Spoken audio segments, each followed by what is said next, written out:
What's good? It is another wonderful Thursday.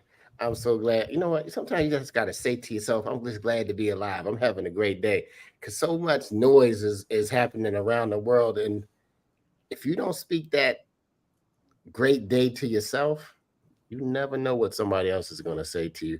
I'm your co host, Impeccable, and this is the Chicken Box. If you're not from the Baltimore, the DMV area, you might say, "What am I talking about?" I'm talking about full wings, fries, salt, pepper, ketchup. It's nice and greasy. The boxes, it usually you want to get it while it's hot. You can take it home and put it in the microwave, but you want to get that good old Baltimore chicken box and order a half and half. That's sweet tea, not unsweet. Sweet tea with lemonade. But here, powered by the Afro, 132 years of storytelling, the oldest black business in the DMV and the third oldest media company or black business of any kind in the country is powering us. And the chicken box here means you can get on this box and speak your truth. You know what the great thing about it is? I don't have to agree with you. And that's the beautiful part about America. Why do we think we have to agree with everybody about everything to love or get along with them? Jay Jackson, I know you're remote. You're over there in Puerto Rico, is it? Mexico. Mexico. All right. We ain't gonna talk nothing bad about Puerto Rico. We had enough news about that. I love Puerto Rico.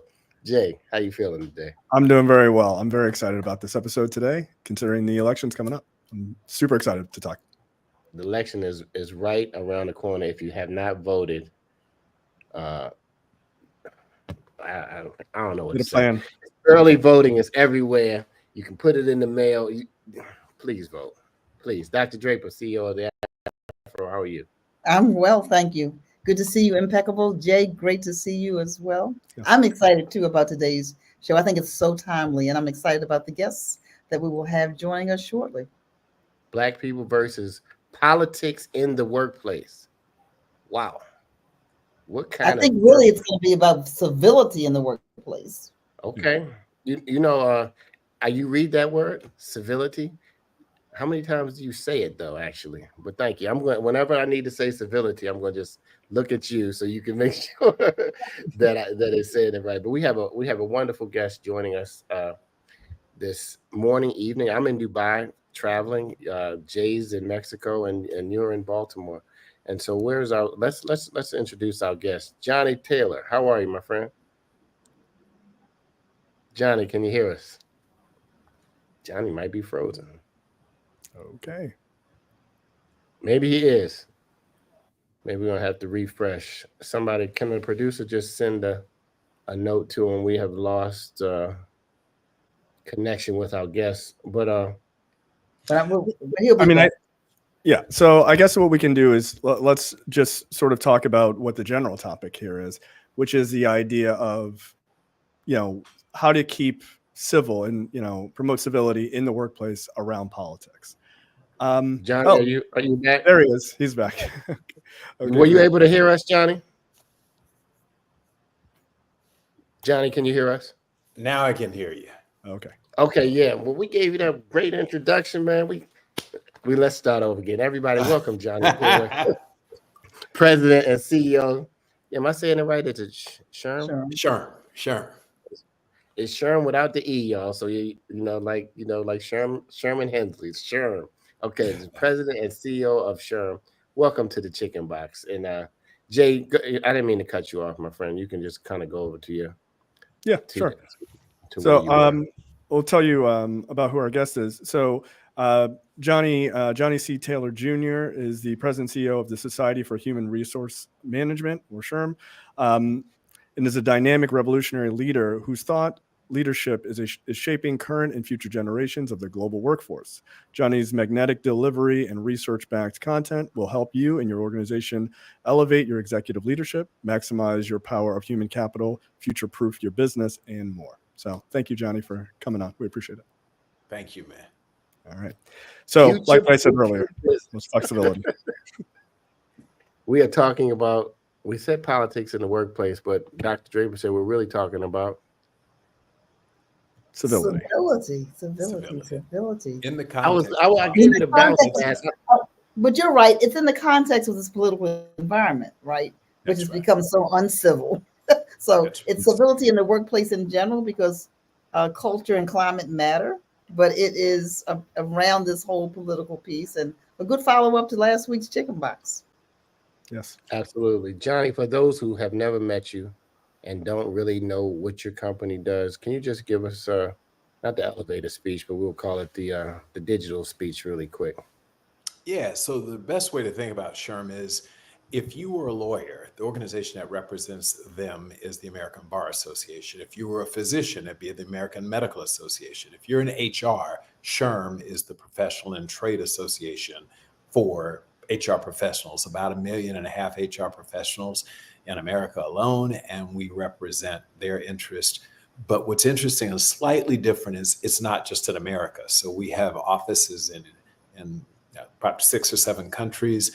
We have members in 180 countries, and they're about 340,000 members strong. So that's what we are. It's just think about us as a trade association for HR professionals. Excellent. Excellent. And all of the HR professionals listening, you already knew. But for Yes. those who didn't know, you got to learn every day. That is the rule. How about that? Yes.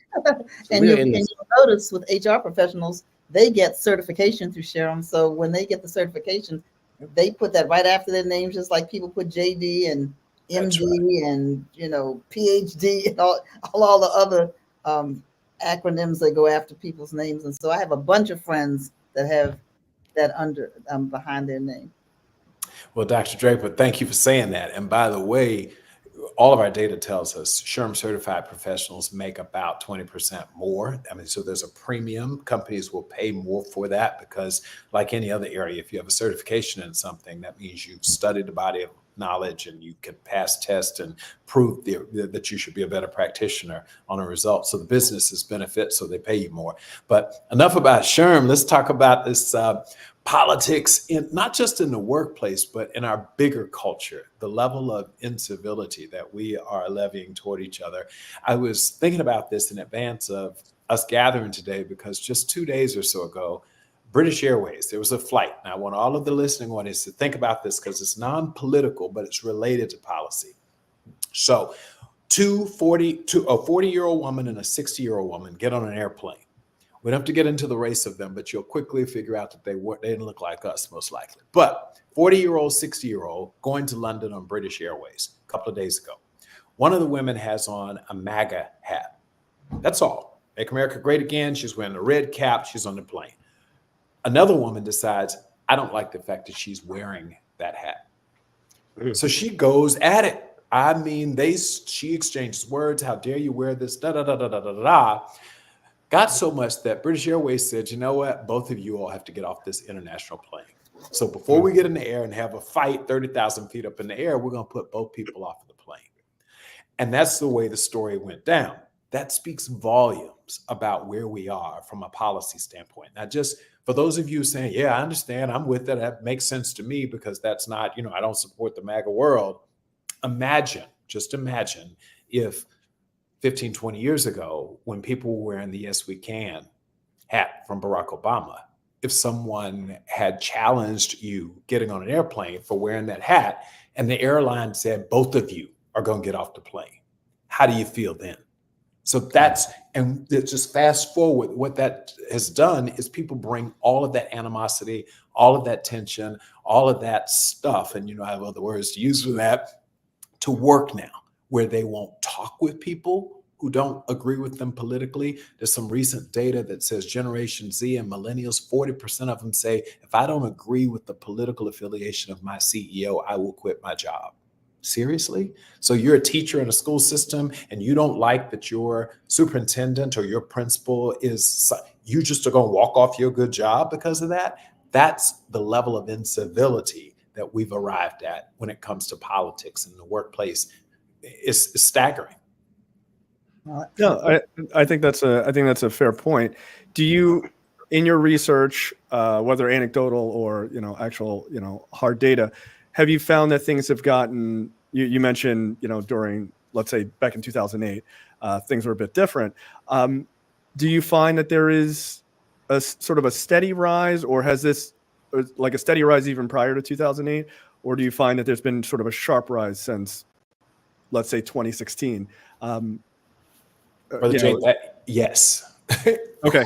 Crazy, a sharp. So we didn't collect, let me say that with one caveat. The data, we have a group of PhDs, IELTS psychologists, statisticians, and staff. So believe it or not, we didn't collect the data before about 2016. Sure. Because 2016 was a watershed moment. In the past, there was always two people who ran, one lost, the other people weren't happy about it. There you go. But we didn't see this start to pick up until after the surprise morning. And all of us know where we were when we woke up and Hillary Clinton had lost to Donald Trump. Right. That's when all of the toxicity, the incivility started to pour itself into, and we start to see it in our research and our polling of employees. For the first time, people came to work that next day. By the way, a lot of people didn't come to work that next day. They were so, you remember, people were like, I can't come to work. I don't know what, the world's coming to an end. I'm going to leave the country, da, da, da, da, da, da. And so then we started for the first time collecting data. So it really was about 2016. And we didn't really start collecting the data until 2019 in advance of the 2020 race. So we can't really go back and definitively say that it's higher or lower because we didn't collect the data. I mean, people disagreed about who you voted with, but it wasn't a personal thing, right? Now, starting in 2019, the term toxicity began to show up in our surveys of employees, and we thought it was toxicity related to my manager's a bad manager or race or gender or age or like that. No, it was politics. And that's when 2019, it began to show up earnestly. And that's what we've seen now. So we don't have anything to say stronger or better, but since 2020, in particular, month over month, as we've approached this election cycle, we're seeing an increase. So here's an interesting stat. September, we asked people in the workplace, have you seen people treated poorly due to their political opinion? In September, that number was 74%. October, it went to 80%. May not seem like a big jump, but 74 was high, 80 is crazy. But here's where it gets more interesting. We then asked that same group, have you seen people treated poorly because of their perceived political affiliation? So not your actual. So you don't know who Johnny's going to vote for. There's no sticker on his card. But what do you perceive based upon how he feels about abortion, how he feels about immigration, how he feels any social issue, right? And based upon that, have you seen people treated poorly? And the answer is yes. It went from 71% in September to 78%, a 10% increase month over month.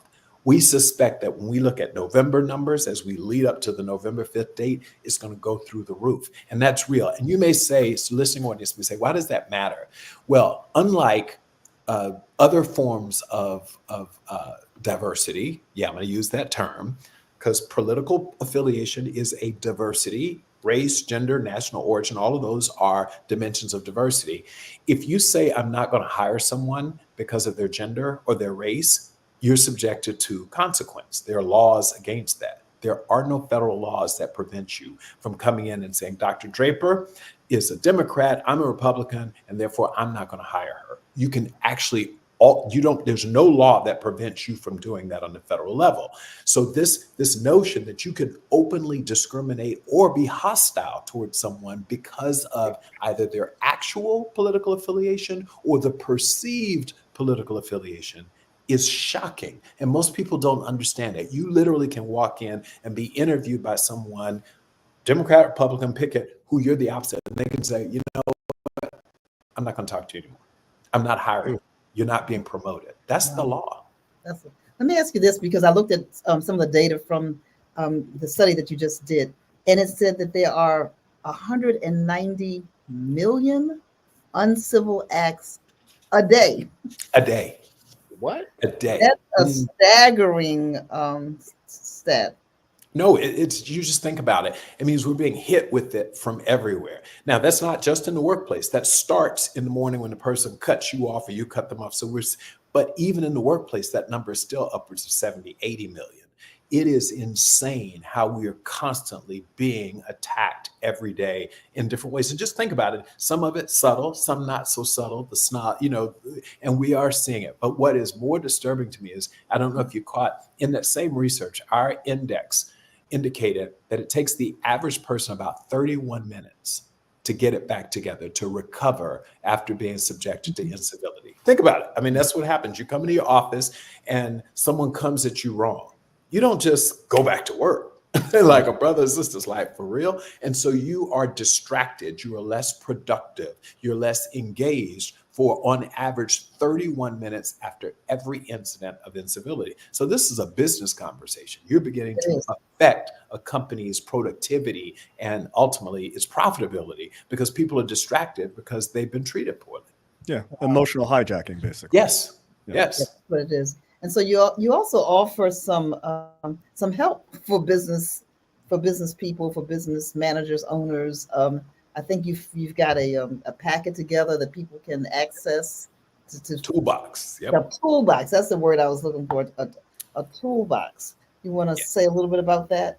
Yeah, quickly, we stood up like a little website, if you will. There's probably a term for it that I don't know as a non-technologist, but a portal where you can literally go there. We put together, first of all, a commitment to 1 million civil conversations. The idea that you want your employees to know how to have civil conversations. Those of us here are surprised that people don't know how to be civil, but you actually have to teach people to be civil. So there's a five-step guide to civil conversations in the workplace. There's a toolkit that shows you how to do that. And you don't just need to be a big company to use it. It's for small and medium-sized companies. Hell, it's for families. Like, how do you have a conversation over Thanksgiving dinner, especially about politics? You know what I mean? There are people who will not talk to that auntie anymore because of who she voted for, right? So we're actually saying, even in your personal lives, this is worth downloading and saying, how do we have uncomfortable conversations? It happens to be about politics or about anything these days. So we do that. We have a card game. I play bid, whist, and spades. Okay, y'all. I'm prolific, by the way. I win. I don't just play it. And so we have cards against the civility. Now, who's laughing? You don't believe it, bro? Like, hey, listen. If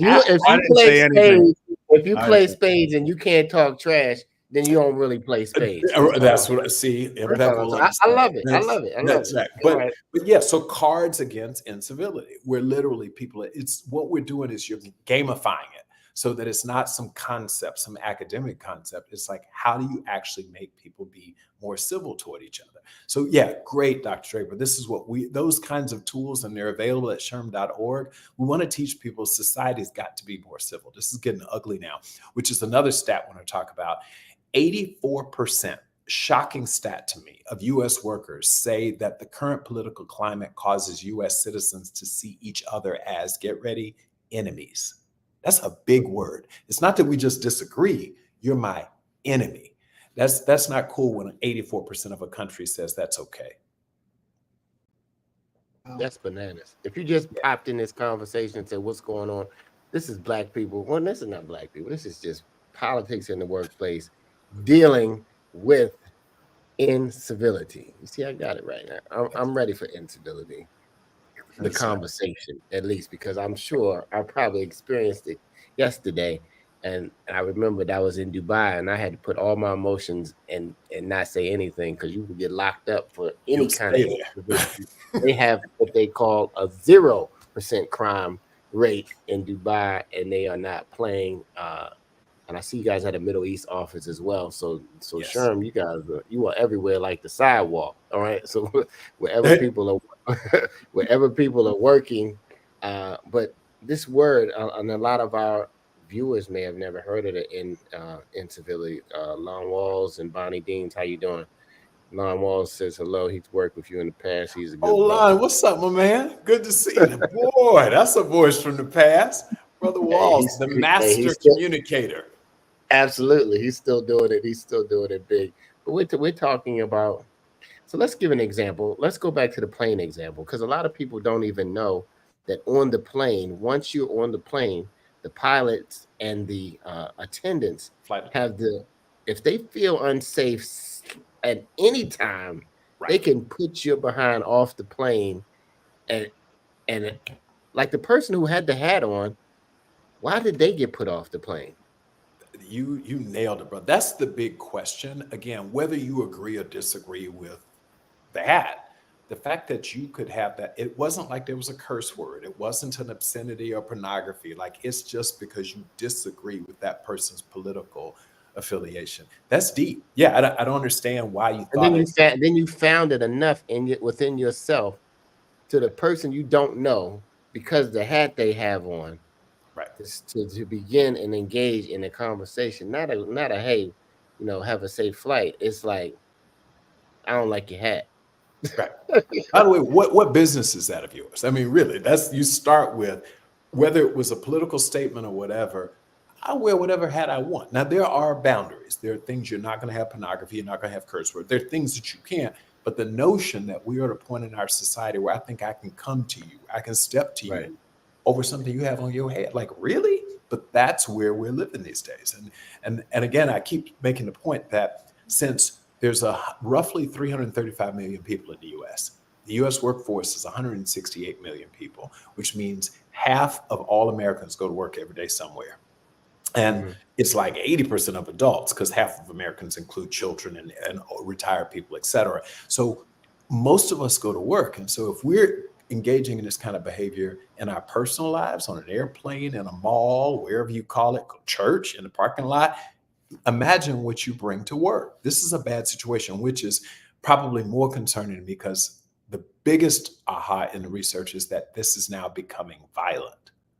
So there was a time when I could exchange words with you, that's fine. But now people are shooting people. They are stabbing people because they disagree with something that you wear on your chest or put in your hat. And you come to people the wrong way. Everybody's on edge right now. That's why we're trying to lower the temperature. That's what we're calling it. Incivility is, and it's a phrase that I heard the governor of Utah use, which really caught my attention. He said, listen, we've got to learn to disagree better. It's not that we don't have to all agree. We probably shouldn't agree, but we've got to learn to disagree better. That's what civility is really about. How can you disagree better? And then when is the light? Go ahead, Dr. Draper. I was saying disagree without being disagreeable. Right. That's right. We've said, but yeah, like, and what's up with that, right?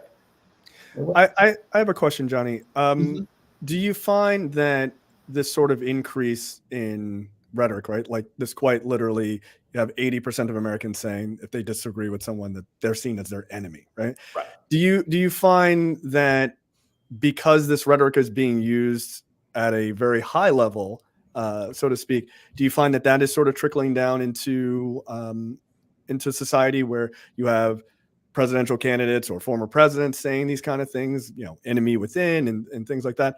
Is that a driving force for why people, whether they support that person or not, but it just sort of is mainlined into the conversation? Spot on, Jay. And all of the data indicates it. Is we are leaders. And someone said to me the other day, every politician is not a leader. That's so right. we use those terms interchangeably. But unfortunately, our elected officials oftentimes don't lead in a civil way, and they don't speak in a civil way. And what has made it even worse is, so you start out saying, I'm going to run a clean race. I'm going to follow the rules. I'm going to be civil. That person is uncivil and they keep winning. So then you say, well, if you hit me, I'm going to hit you.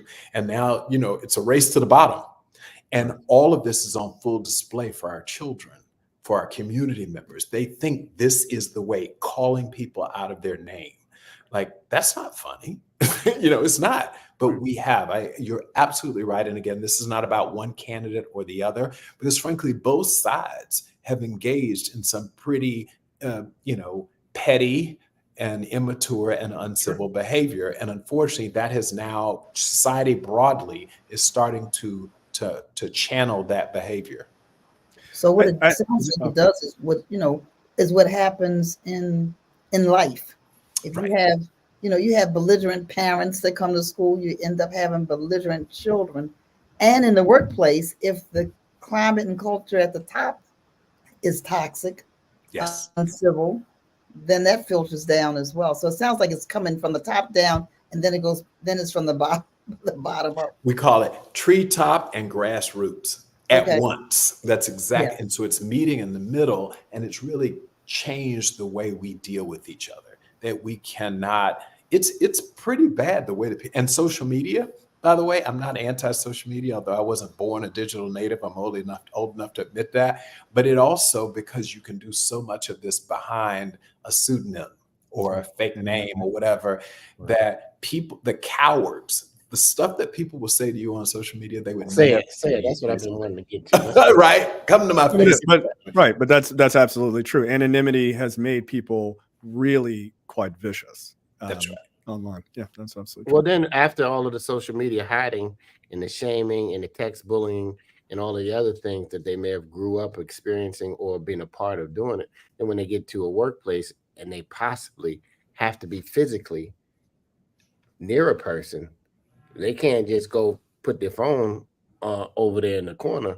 That's right. Now, you know, that emotion that you quickly text us about somebody is now in your face.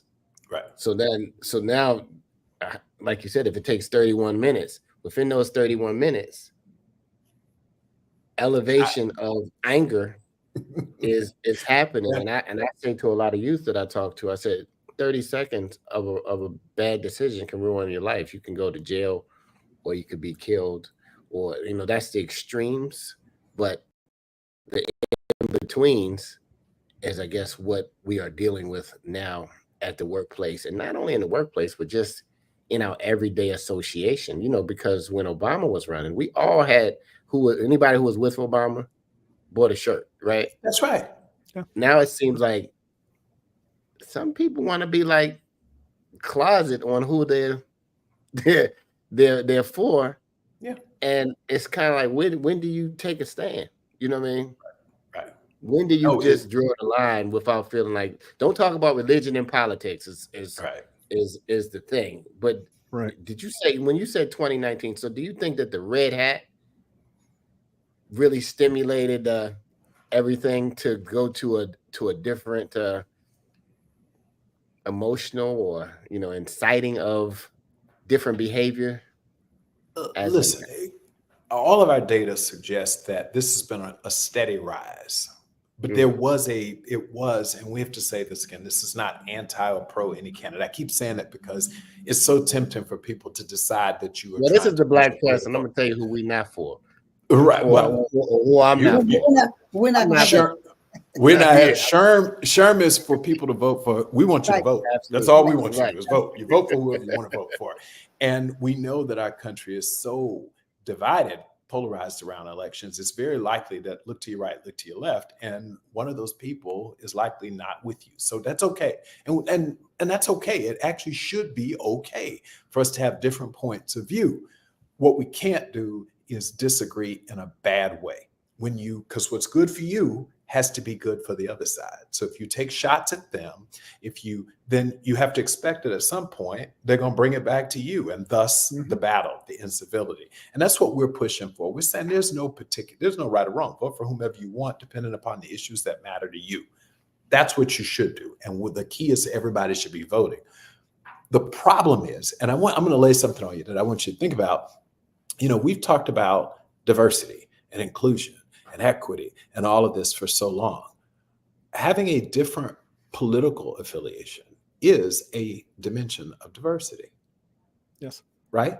And just as you want, by definition, diversity means different. So if you're a Democrat, you are supposed to embrace or at least accept the concept that there are Republicans. Just like if you're black, they're white people. If you're male, they're female.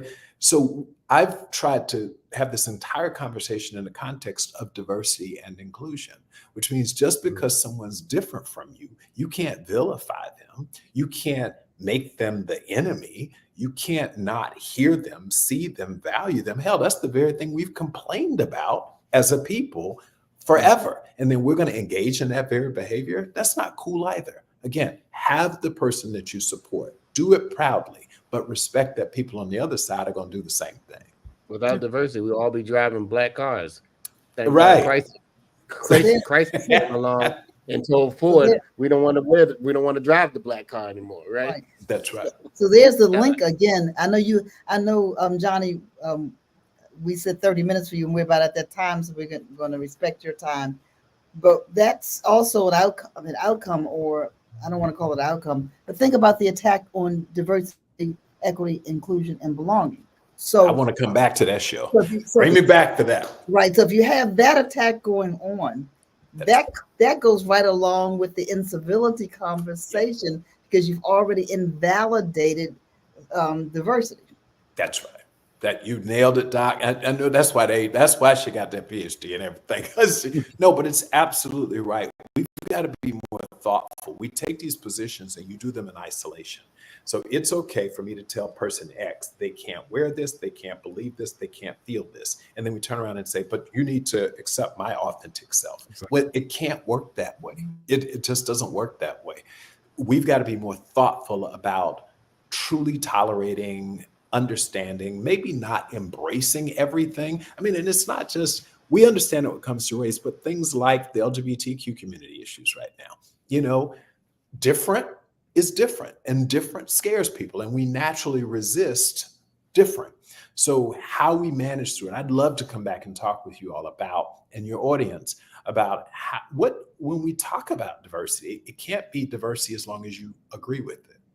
If you truly value diversity, you've got to get comfortable with, what'd you say, Doc? Being uncomfortable. Like that's the definition of it. And we tell everybody else, you got to get comfortable dealing with my difference, but I'm unwilling to get comfortable dealing with your difference. Because difference is not deficient.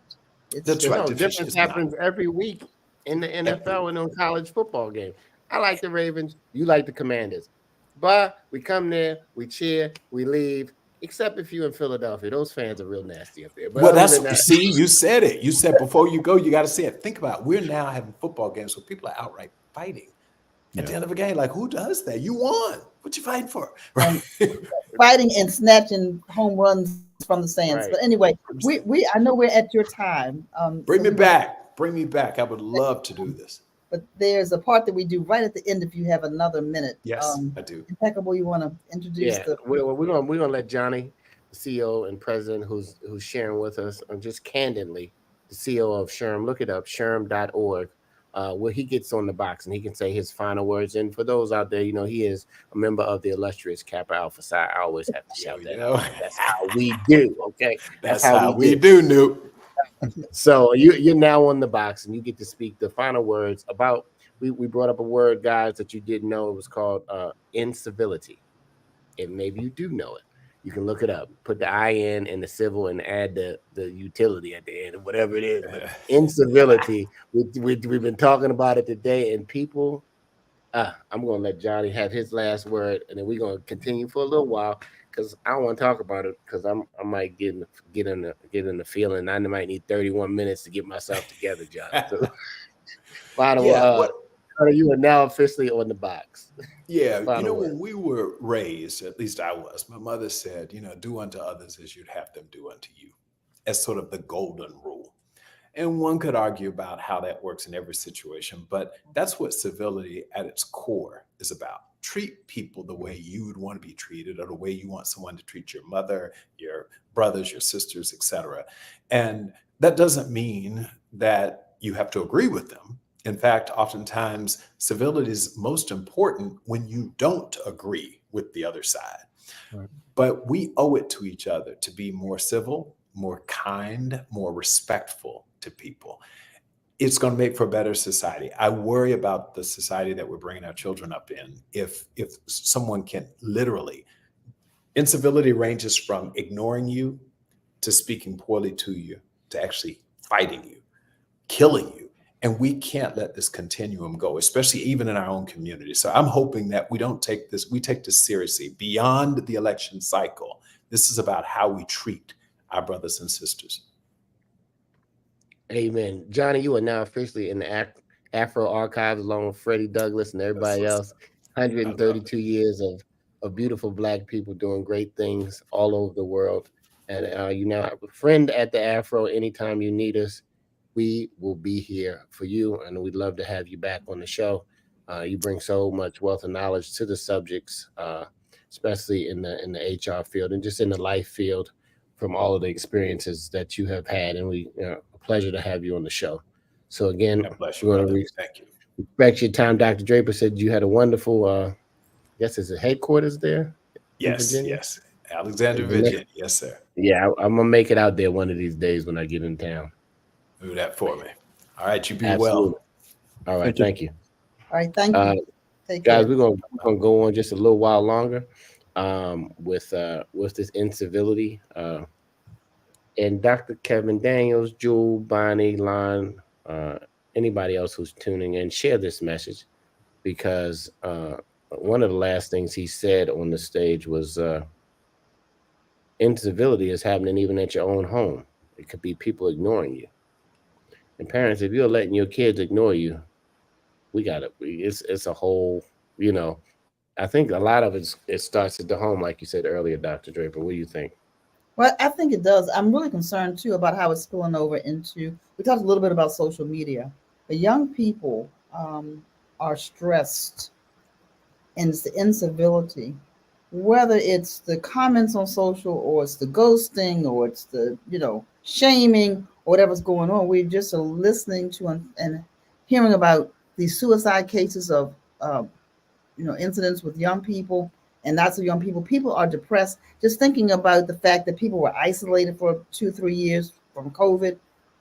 So you had some young people who didn't know how to navigate normal social situations because they spent, think about spending middle school in isolation.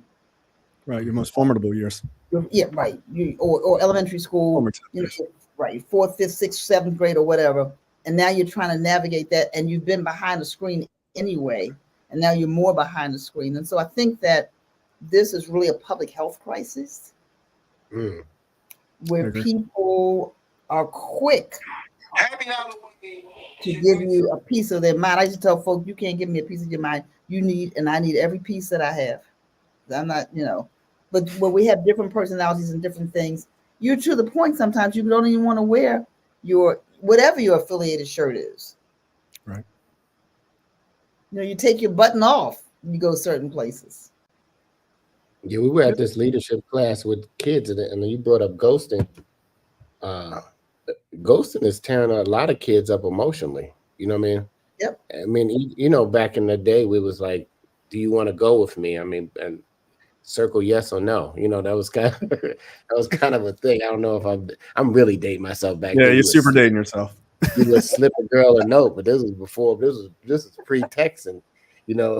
Now it's we gotta pretty much have a whole show on what you just talked about. Right. You have all of that, then you have these microaggressions in the workplace. Right. You have them, and now if you're in a metropolitan area, on top of that, you have folk that want to snatch you out of your car and then take your car, your phone, your keys in the noontime downtown. I mean, so you have all of this aggression, that's what I'm gonna call, and all of this uncivil behavior, and people saying, how some people say if it comes up, it comes out. Well, when it used to be that when it came up, you at least had some boundaries around what you said. People say anything. Listen to the profanity you now hear across the airwaves. Mm-hmm. Right. Look at the commercials that you see on television, prime time. At least they used to be when people thought kids were in bed, which I don't know when that is now, but it's a constant. Right. What is the time these kids are going to sleep? They're going to sleep whenever they feel like that. Right. whenever they. But that's another whole chicken box. But I'm just saying, the boundary. I guess the word I'm using now. The boundaries have shifted or come down in such a way that it's like, live and let live. You do you. You want to run the red light, run the red light. If you run the red light and you kill somebody because you ran through the intersection, all right, too bad. You just did it. So Jay, how you feel about that? Yeah. I mean, both of you made points I actually had written down. You mentioned Impeccable. You mentioned the whole idea of like there's a famous sign over a lot of bars, which is no talk of politics or religion, right? And we didn't have a chance to actually ask Johnny this, but I'd be interested to know if his thought is you just don't mention your politics at all and just kind of keep it completely out of any conversation at work, or how does that work? And then the other thing, Dr. Draper, that you mentioned, which I think is really at the heart of a lot of this, sort of this continued animosity towards each other, which is COVID. It's the elephant in the room.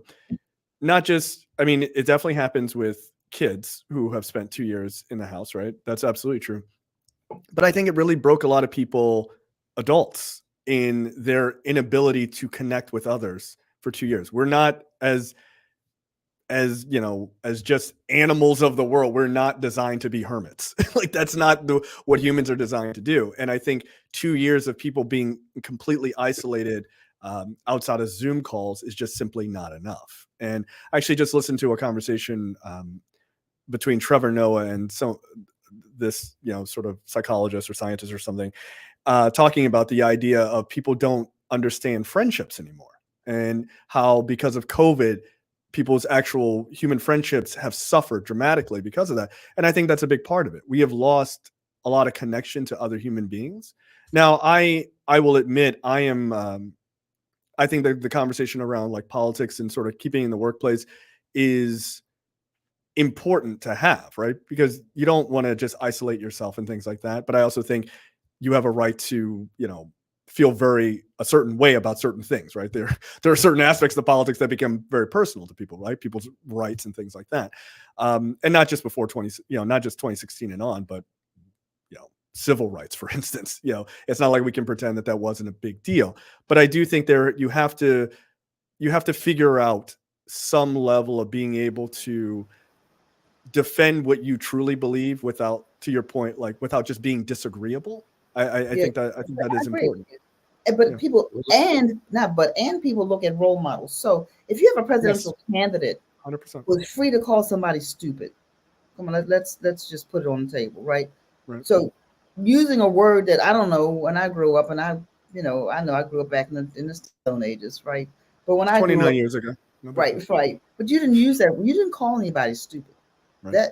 That was not a word that your mother would let you. You might call them a lot of things, but stupid wasn't. If you did, it wasn't out loud that your parents heard you say that. So there's certain things you didn't do, and there were certain people in certain positions that you expected.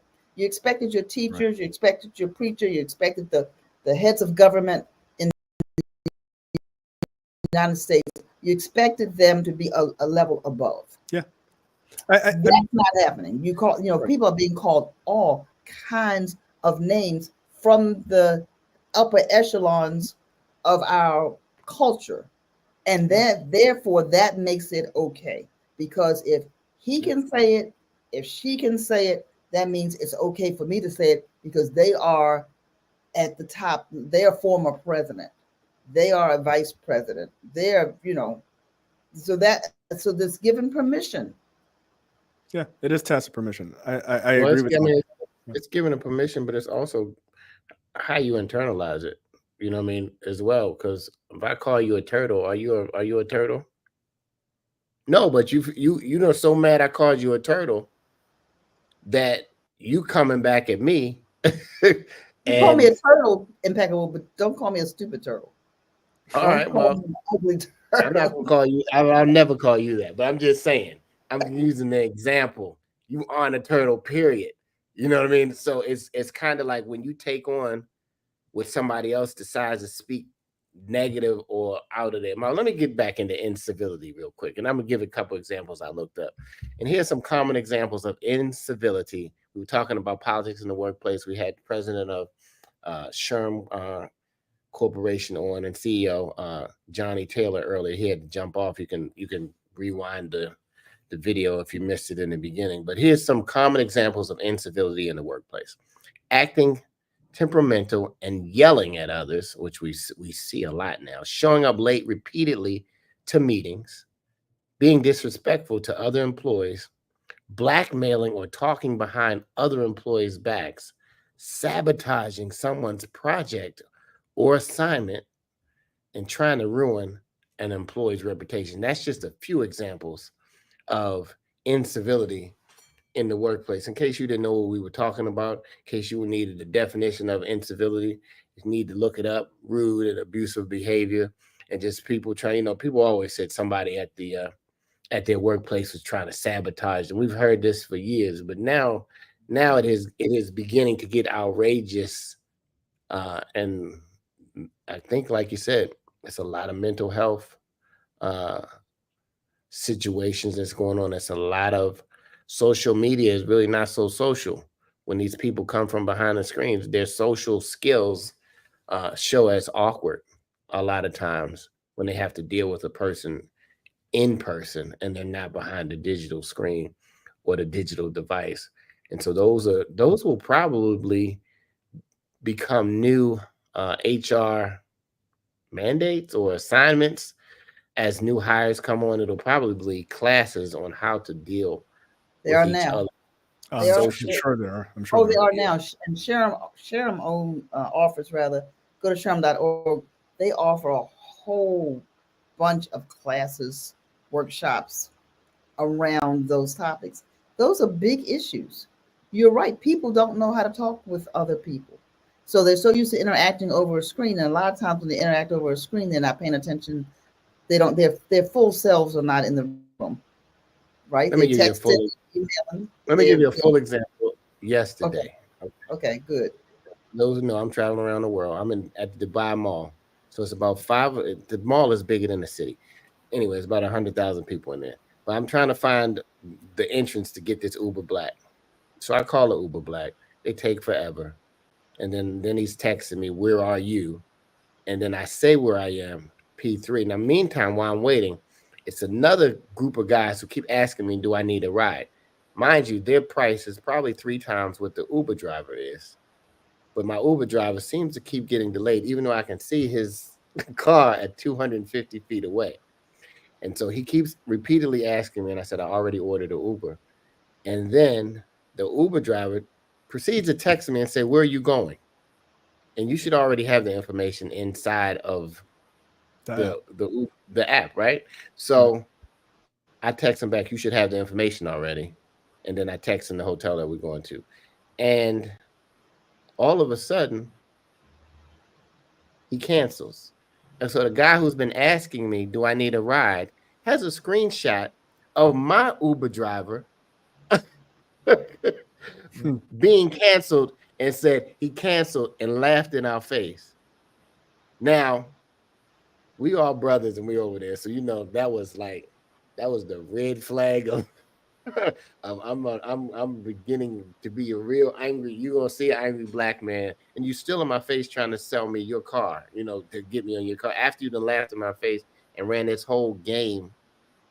And so all right, I'm on the box right now. I just had to realize I'm not gonna incite my anger anymore. But anyway, that was incivility, I think, at its finest, because not only was he gaming with the Uber driver, but then he had the nerve to take his phone and show my actual Uber driver being canceled. He's like, he canceled on you, like kind of like I got you. So anybody going to Dubai, he was the same person. Watch the game. Yeah, he was the same person. He was the same person. He wanted to have all the money in his pocket. He didn't want to have it all. Right. I call that a scam. That's not just being uncivil. Yeah. Right. Well, the uncivil part was when one of my colleagues was getting uncivil and told him to get out of his face, and and then we had to remember we were in Dubai because they will arrest you and you'll be gone to Ramadan. But anyway, all right, I'm off that subject. But this has been a great conversation, guys, about incivility and just politics in the workplace. This show is powered by the AFRO. Go to AFRO.com. Check us out. We've been around 132 years, telling stories and giving information to our community shamelessly since 1892. We're going to tell the good news and the information that we need to make great decisions, because we are some of the best citizens in the world, brothers in the world, sisters, mothers, fathers, and just community in general. It's just the other media who tries to make our 98% of great look like our 2% of bad is the norm. And of course, the AFRO definitely is not about that. So go to AFRO.com and get a digital subscription. It will help us keep on keeping on and keep telling the good news and hiring the great people and being able to just navigate as media changes and as technology changes. So I already said my final words. I'm off the box. Jay Jackson, all the way from Mexico, by way of Baltimore. Yes. Final words, my friend. Listen, I think that civility in the workplace, or a lack thereof, is a real issue. I think that starting in 2016, sort of the run up to 2016, like our guest said, there was a big sort of shoot up of those issues. But I don't think it is new. Uh, to me, there should be a viewpoint that you are trying to express yourself as much as possible at work without making that your entire personality at work. And some things you got to leave at home. You just do.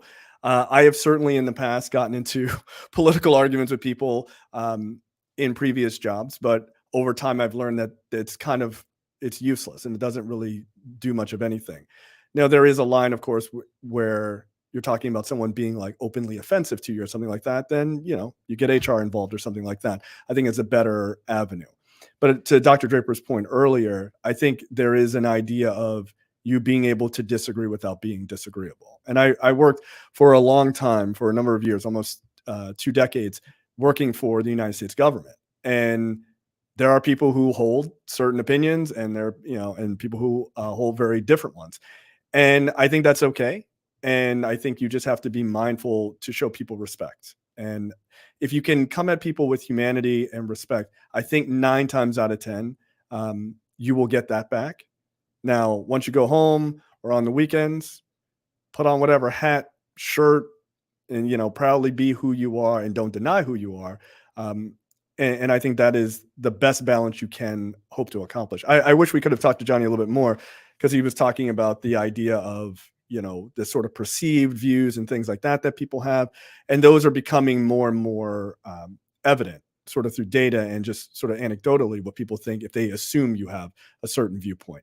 So I think those are important things to remember. But at the end of the day, yes, voting is incredibly important. Politics is incredibly important because it does affect our daily lives, as we talked about in last week's interview. But there's no reason for performing violence or screaming at people and things like that. It's just a waste of time, honestly. It doesn't change anything. It just makes the lines harder. So go out, make friends, and be civil to one another, I think, is the end of it. Right. Because you might hear you got the right one today, and that's not the right one that you wanted to holler at. I'm not saying that's right. Yeah, you might make an assumption that you're gonna regret. So it's probably just best. You done found the right one today. Anyway, right. Sprinkle with love. I like that, Jay. I like everything you said. Dr. Draper, you're on the box. I like everything you said too, Jay, as an impeccable as well. Even though he's no longer with us on this show, I want to give a shout out to Johnny C. Taylor Jr. But thank him for taking time. I know he has a tremendously busy schedule to talk about such an important topic, and he asked to be invited back. And so, Johnny, if you're still listening, or anyone from your team, consider this our formal invitation. We'd love to have you back. So my philosophy, and I know everybody is different. Everybody's different. Nobody can control what I say but me. No matter what somebody else says, I'm in control of my own action. So I have to make a decision on my own to be civil, if you want to call it civil, to ignore things, to not speak in a certain way. Now, I know that there are people that can push your button. I've been around long enough to put tape over a whole lot of buttons and not let folk push them, and learn how to be assertive and not aggressive. Now, that doesn't say much about, when somebody comes at you the wrong way because you have a T-shirt on or you have a button on. But I've learned that sometimes, you can ignore people. That makes sometimes that makes people more angry than anything else. You just ignore them. They're a person non grata because they don't know how to talk to you. They don't know how to relate to you. That doesn't mean that you accept everything they say. That doesn't mean that you put up with it either. But you don't have to answer or stoop to the level where they are and protect your right. And so if you disagree with somebody, like I said, learn how to disagree without being disagreeable. If they are disagreeable, what I do is I'll walk away from them, deal with it another time if I have to. Now, you can't always do that, especially in the workplace, because the workplace is different than your social environment that you can control. And I wanted to just recommend to everybody, go to SHRM.org, sign up for the resources that they have there, including the conversation starter cards. All of it is free. It's there. And I think that can be used in families. Thanksgiving is coming up.